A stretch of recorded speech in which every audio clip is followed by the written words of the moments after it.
What was supposed to be a relaxed night of laughter on the Graham Norton show slowly turned into something far more uncomfortable. Two global icons sat just a few feet apart, one known for a quiet conviction, the other for loud grievances.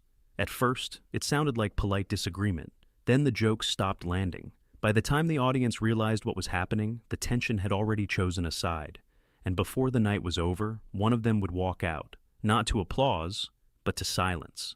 The familiar purple lights of the Graham Norton show washed over the stage as the audience applauded enthusiastically.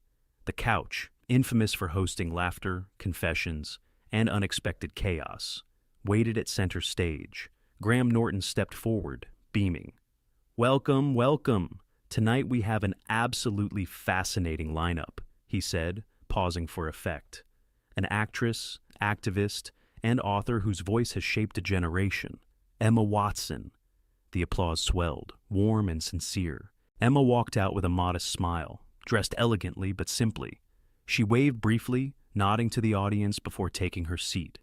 Her posture was relaxed, her presence calm, the kind of composure that didn't demand attention but naturally drew it. And, Graham continued, turning dramatically, a man who needs no introduction, Prince Harry.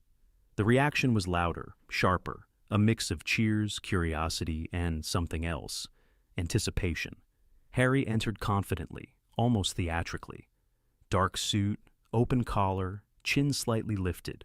He waved longer than necessary, soaking in the attention, before dropping onto the couch beside Emma with an easy grin that bordered on smug. From the outside, everything looked fine. Graham clapped his hands together. Now this is exciting. Two people who care deeply about social issues, activism, and, let's be honest, making headlines. A ripple of laughter followed. Emma smiled politely. Harry smirked. Graham leaned forward. "Emma, you've been busy as ever. Activism, writing, speaking about equality. Do you ever get tired of being the serious one?" Emma laughed softly. "I think seriousness is often confused with sincerity," she said. "I just care about what I do." The audience nodded approvingly. Graham turned to Harry. "And you, Harry, activism has also become a huge part of your life. Do you see it the same way?" Harry shifted slightly, crossing one leg over the other. "Well," he began, "activism looks different when you're constantly under attack, when your intentions are questioned before your words are even heard." There it was, the familiar tone. Emma didn't react, not yet. Graham sensed it and chuckled. "Ah, already deep. I was hoping for at least one embarrassing childhood story first." Laughter eased the moment, but Harry continued anyway. "I just think," he said, glancing briefly toward Emma, "that some people get praised for saying the right things, while others actually have to live them." The audience quieted, just slightly. Emma turned her head, meeting Harry's gaze calmly. "I don't think lived experience and thoughtful advocacy cancel each other out," she replied evenly. "They should inform one another. Polite, measured, but firm." Harry raised an eyebrow. "Sure, but there's a difference between talking about systems and actually being crushed by them." Graham jumped in quickly. Now, let's not turn this into a suffering Olympics." Laughter again, but thinner this time. Emma folded her hands in her lap. "Suffering doesn't grant moral authority," she said gently. "Accountability does." The audience reacted, not loudly, but unmistakably. Harry let out a short laugh. "Easy to say when accountability doesn't follow you into every tabloid." Emma smiled, a small one, not amused, not angry. "Public scrutiny isn't oppression," she said. "It's a consequence of visibility. What matters is how responsibly you use that visibility." The couch felt suddenly smaller. Graham cleared his throat, attempting to lighten the mood. "Well, on that cheerful note," Harry leaned forward, cutting him off. "I just find it interesting," Harry said, voice sharpening, "how some people position themselves as moral authorities without ever being forced to sacrifice anything." Emma turned fully toward him now. "I've sacrificed privacy, career momentum, and comfort to stand for what I believe in," she said calmly. "I just don't ask for applause when I do." The audience fell silent. Graham blinked, sensing the shift. "Right. Okay, let's maybe—" Harry smiled again, but this time it didn't reach his eyes. Must be nice, he muttered, to be applauded for restraint while others are criticized for speaking their truth. Emma tilted her head slightly. Truth doesn't need volume to be valid. A few gasps, a few murmurs. Graham laughed nervously. Well, I did promise chaos, didn't I? But the laughter didn't come. Harry leaned back, jaw tight, eyes fixed ahead. Emma remained composed, not victorious, not aggressive, just present. And for the first time that night, the audience understood something clearly. This wasn't a playful disagreement. This was a clash of values, and it had only just begun. The silence after Emma's last sentence didn't last long, but it changed the room. Graham Norton let out a theatrical chuckle, clapping his hands together a little too loudly. Well, I see tonight's show has chosen violence, he joked. A few laughs surfaced, hesitant and scattered. Harry smiled, but it was tight now, controlled. The kind of smile that wasn't meant to be friendly, only defensive. I think what Emma's doing, he said, turning slightly toward Graham instead of her, is intellectualizing something that's deeply personal. Emma didn't interrupt. She waited. Graham raised an eyebrow. That sounds like the start of a thesis. Harry leaned forward. When you grow up inside an institution that dictates your every move, your voice, your future, activism isn't theoretical. It's survival. A murmur rippled through the audience. Emma nodded slowly. I don't doubt your experience, she said, but pain doesn't excuse refusing responsibility. Harry's head snapped toward her. Responsibility to whom? He asked sharply. The same media that destroys people for sport? The same public that consumes trauma like entertainment? Graham jumped in quickly. To be fair, the public also bought tickets tonight. That earned a brief laugh, but the tension didn't loosen. Emma remained composed. Responsibility to the impact of your words, she said, especially when millions listen. Harry scoffed. So, now speaking honestly is dangerous? No, Emma replied calmly. Speaking without reflection is. The audience reacted this time, a wave of approval, subtle but undeniable. Harry crossed his arms. You talk about reflection as if you haven't benefited from a system that rewards quiet compliance. Emma's expression didn't change, but something sharpened in her eyes. I've spent my career challenging systems, she said. The difference is, I don't confuse visibility with virtue. A sharp inhale came from somewhere in the audience. Graham felt it slipping. He leaned back, forcing a grin. Okay, let's all take a breath before the couch files a restraining order. A few laughs, still thin. Harry leaned closer now, voice lower. You're very good at sounding reasonable, he said. It's a luxury. Emma met his gaze steadily. So is being heard without shouting. That one landed. The room shifted, not explosively, but decisively. The audience wasn't laughing anymore. They were listening. Harry shook his head. You see, this is exactly what I mean. People like you get framed as wise, while people like me get framed as unstable. Emma responded instantly. Framing isn't imposed, she said. It's built over time. Graham winced. Oof! Harry laughed sharply. So now I've built my own reputation? Emma nodded once. Yes. The audience reacted audibly now. Gasps mixed with applause. Harry straightened, irritation bleeding into his tone. That's incredibly dismissive. No, Emma said softly. It's accountable. For the first time, Graham didn't joke. He just watched. Harry leaned back, running a hand through his hair. It's always fascinating how people who've never been silenced are so comfortable lecturing about voice. Emma didn't raise her voice. She didn't rush. I've been silenced, she said. I just chose not to make it my identity. That sentence hit harder than anything else so far. The applause was immediate, louder, unfiltered. Harry stared ahead, jaw clenched. Graham cleared his throat. Right. Before this turns into a philosophy symposium, Harry cut him off. No, let's finish this, he said. Because what Emma's implying is that speaking emotionally is somehow inferior. Emma shook her head slightly. I'm saying emotion without introspection becomes performance. The word performance hung in the air. Graham's smile vanished for a beat. Harry leaned forward again. Careful, he said. That sounds like a personal attack. Emma's tone didn't change. If it feels personal, maybe it is. The audience erupted. Applause, murmurs, disbelief. Graham raised both hands. Okay, I officially regret putting you two on the same couch. Laughter returned, but the damage was done. Harry exhaled sharply, visibly frustrated now. The easy charm was gone. What remained was agitation.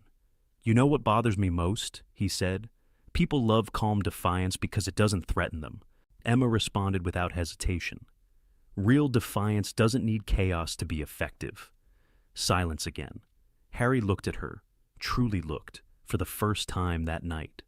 And in that moment, Graham realized something unsettling. Emma wasn't attacking Harry. She wasn't humiliating him. She was calmly dismantling his posture, sentence by sentence. And Harry knew it too. He shifted in his seat, eyes scanning the audience, sensing the room slipping away from him. Graham tried one last lifeline. Maybe we should talk about books. Everyone loves books. No one laughed. Harry leaned back, lips pressed tight. Emma folded her hands again, composed as ever. And the energy in the room made one thing clear. This conversation was no longer drifting. It was heading somewhere inevitable. And when it arrived, someone wasn't going to stay seated. Graham Norton tried to rescue the atmosphere the way he always did, with speed, charm, and humor, sharp enough to cut through awkwardness. So, he said brightly, leaning forward, Emma, new projects, new causes, saving the world as usual. Harry gave a short laugh, loud enough to interrupt, quiet enough to pretend it wasn't intentional. Emma's eyes flicked toward him.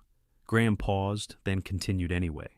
And Harry, you've been traveling, speaking, doing charity work? Harry leaned back and muttered, Charity? Right. The audience didn't laugh. Graham's smile stiffened.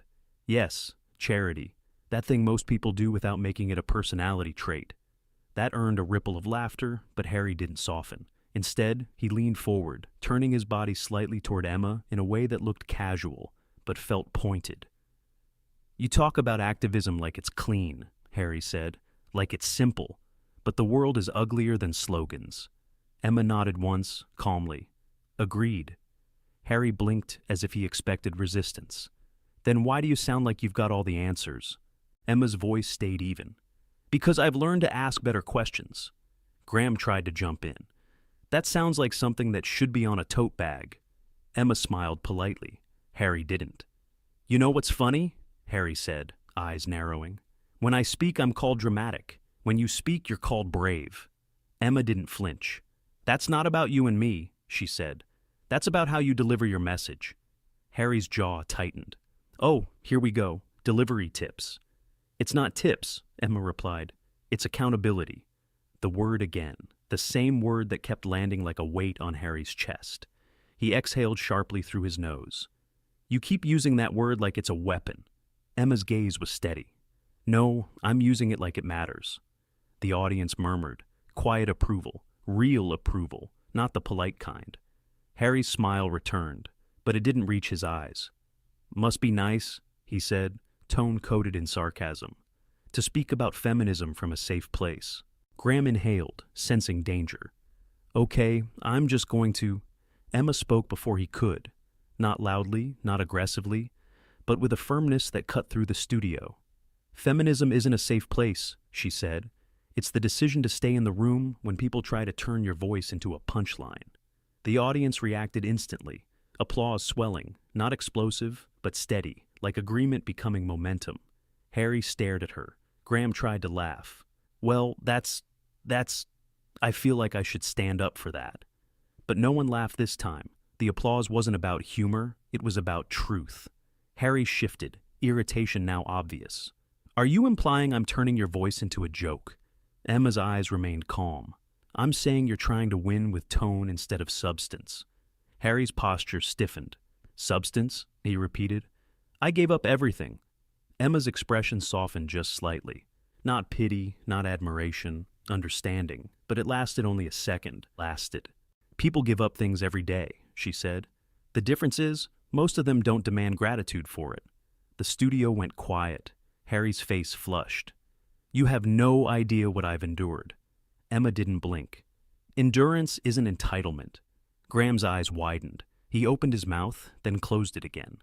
Even he didn't know where to interrupt without making it worse. Harry leaned forward, voice sharper now. "You're very comfortable dismissing a man's trauma." Emma's head tilted. "I'm not dismissing trauma," she said. "I'm dismissing the idea that trauma gives you permission to talk down to people." That line landed like a slap. Not loud, not dramatic. Clean. A sharp gasp rose from the audience. Harry laughed again, but this time it sounded brittle. "Talk down to people? I'm not talking down. I'm telling you, the world isn't your classroom." Emma's eyes sharpened, still calm, but now unmistakably firm. "And you're not the only person who's lived through pressure," she said. "You're just one of the few who keeps trying to turn it into authority." Graham finally stepped in, both hands up. All right, let's pivot." Harry ignored him. "You know what I think?" he said, turning toward the crowd briefly, feeding off their attention the way he always did. "I think people like Emma get to be symbols, and symbols don't get questioned." Emma's smile was faint, almost sad. "Symbols get questioned constantly," she said. "We just don't throw tantrums when it happens." The audience audibly reacted, some laughter, some shocked sounds, then applause that grew quickly. Harry's eyes widened. Graham's voice got tighter. "Okay, we're going to keep it civil." But Harry was past civil now. His voice rose half a notch, enough to change the temperature. "So now I'm having a tantrum?" Emma didn't move. "You're escalating because you're losing control of the narrative." That was it. That was the sentence that sliced through him. Harry's mouth opened, then closed. His eyes flicked to Graham, then back to Emma. "You don't get to diagnose me," he said through clenched teeth. Emma's tone didn't change. "I'm not diagnosing you," she replied. "I'm describing what everyone can see."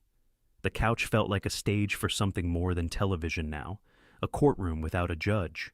Graham leaned forward, voice urgent, friendly, pleading. "Harry, Emma, let's not—" Harry's stare locked onto Emma, sharp and offended. "You're enjoying this," he said quietly. "You're enjoying making me look bad." Emma's expression cooled, not angry, but resolved. "No," she said. "I'm enjoying the fact that for once a woman doesn't have to soften her truth to protect a man's ego." The studio froze.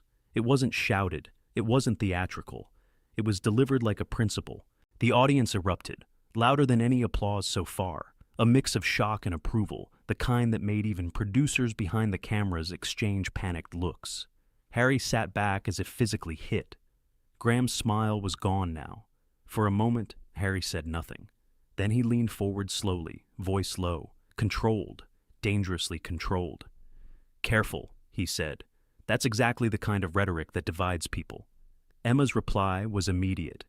"It only feels divisive when it stops benefiting you." Silence. Pure, brutal silence. Graham swallowed. "We're going to take a break," he said quickly, too quickly. But even as he said it, everyone knew the truth. They didn't need a break. They needed an exit. And one of them was already close to standing up. The studio lights felt harsher now, not brighter, heavier. Graham Norton shifted in his seat, hands clasped together, his usual playful energy replaced by something closer to concern. He glanced briefly toward the producers, then back at the couch where the tension had hardened into something brittle. "Okay," he said carefully. "Let's pause. We're not here to win debates. We're here to talk." Harry let out a short, humorless laugh. "Talk?" he said. "This stopped being a conversation the moment I was turned into a case study." Emma didn't react. She didn't sigh. She didn't roll her eyes. She simply waited, the way someone does when they know the other person is talking themselves into a corner. Graham leaned forward. "Harry, no one is attacking you." Harry turned to him sharply. "Then stop letting her frame me." Emma finally spoke, her voice calm, but unmistakably firm. "I'm not framing you," she said. "I'm responding to what you choose to project." The audience murmured. Harry shook his head, incredulous. "Unbelievable. You sit there, wrapped in moral language, acting like you're above this." Emma met his gaze. "I'm not above this," she said. "I'm just not threatened by it." That line didn't explode, it landed. Harry's jaw tightened. "You think this makes you strong?" Emma answered without hesitation. "No, I think listening makes people strong. Harry stood up. Not fully at first, just enough for the audience to notice. A shift. A scrape of fabric against the couch. A warning. Graham's voice sharpened. Harry! Harry raised a hand, cutting him off. No, he said. I'm done being spoken over by people who think composure equals wisdom. Emma remained seated, posture relaxed, eyes steady. Composure isn't wisdom, she said. It's discipline. The audience gasped softly. Harry laughed again, louder now, brittle. Of course, another lesson. Emma's voice softened, not in pity, but in clarity.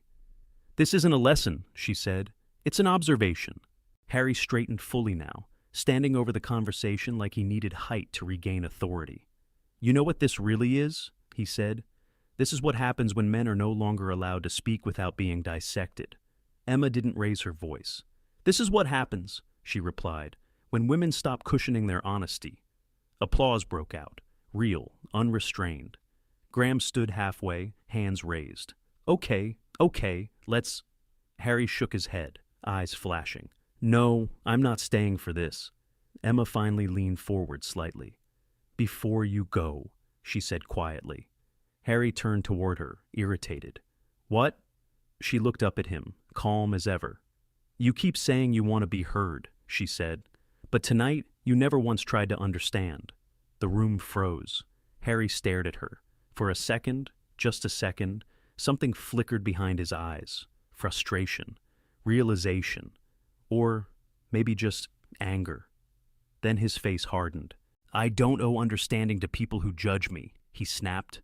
Emma nodded once. Then don't ask the world for empathy. That was it. Harry grabbed his jacket from the back of the couch, movements sharp, impatient. He turned toward Graham, then toward the audience. This is exactly why these conversations are pointless, he said. You come here expecting a villain. Graham's voice was quiet now. Harry, that's not... Harry was already walking. As he moved off set, the audience remained silent. Not stunned, not cheering. Processing. Emma stayed seated, hands folded, expression unreadable. Graham exhaled slowly, rubbing his hands together. Well, he said, forcing a small smile. That happened. A few nervous laughs followed. Graham turned to Emma gently. Are you okay? Emma nodded. Yes. She paused, then added calmly, I just think some people confuse being challenged with being attacked. The audience applauded, not loudly, but sincerely. Graham faced the camera, professionalism returning like armor. Sometimes, he said, the most revealing moments aren't planned. The camera pulled back. Emma sat composed. The empty space beside her spoke louder than any argument. Prince Harry didn't return, and everyone watching knew this wasn't about who won the argument. It was about who stayed standing without leaving the room. If moments like this made you stop, think, or lean closer to the screen, you're in the right place. These conversations don't end when the cameras cut. They continue with you. If you enjoyed this story, hit like, subscribe, and turn on notifications so you don't miss the next confrontation everyone will be talking about.